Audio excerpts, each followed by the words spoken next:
गांव के आदिवासियों को हटाने के लिए वहां पर एक स्पेशल स्क्वाड भेजी गई। लेकिन उन्हें नहीं पता था कि उनके ऊपर क्या मुसीबत मंडरा रही है। उस गांव में एक पहाड़ था जिसका नाम था बेताल पहाड़। कहते हैं उस पहाड़ पर एक काला साया था।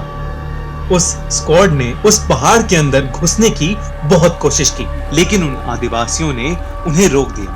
उनका मानना था कि बेताल पहाड़ श्रापित है और अगर उस पहाड़ का रास्ता खुल गया तो कयामत आ जाएगी और वो सब लोग मारे जाएंगे। जब हालात बेकाबू होते दिखे तो वहां पर एक बास स्क्वाड यानी उनकी टीम के सबसे जाबाज ऑफिसर सिरोही और उसकी टीम को बुलाया गया। सिरोही उस गांव को जल्दी से खाली कराने के लिए पूरी तरह से प्रिपेयर्ड होकर आया था। एक रात सिरोही अपनी टीम को लेकर उस पहाड़ की तरफ निकल गया और उसने पहाड़ के अंदर जाने वाली गुफा का दरवाजा तोड़ दिया। शायद यही उसकी सबसे बड़ी भूल थी।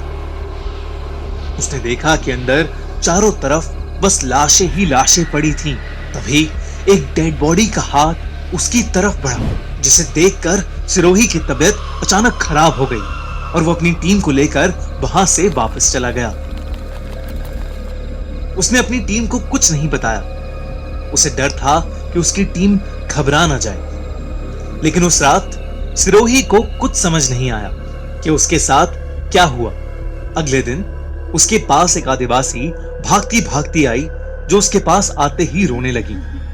वो बार बार बोल रही थी, उसकी फौज आ रही है, वो सबको मार देगी। उस औरत ने सिरोही से कहा कि उसने पूरे गांव का सत्यानाश कर दिया। वो पहाड़ बेताल देव का है और वो श्रापित है, एक ऐसा श्राप जो मिटाए नहीं मिटेगा। और सिरोही ने उसका दरवाजा खोलकर सबकी जान मुसीबत में डाल दी है।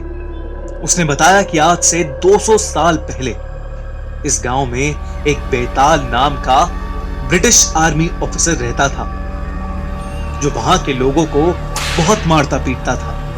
वो गांव के पहाड़ में गुफा के अंदर अपनी फौज के साथ रहा करता था। एक रात गांव वालों ने उससे परेशान होकर उसे और उसकी पूरी फौज को उसी गुफा में घुसकर मार डाला। लेकिन उस गांव में एक औरत थी जो काला जादू जानती थी, जिसने बेताल पर काला जादू करके उसमें और उसके सभी सोल्जर्स में जान भर दी। वो सब जिंदा तो थे, लेकिन बस एक जिंदा लाश बनकर रह गए थे।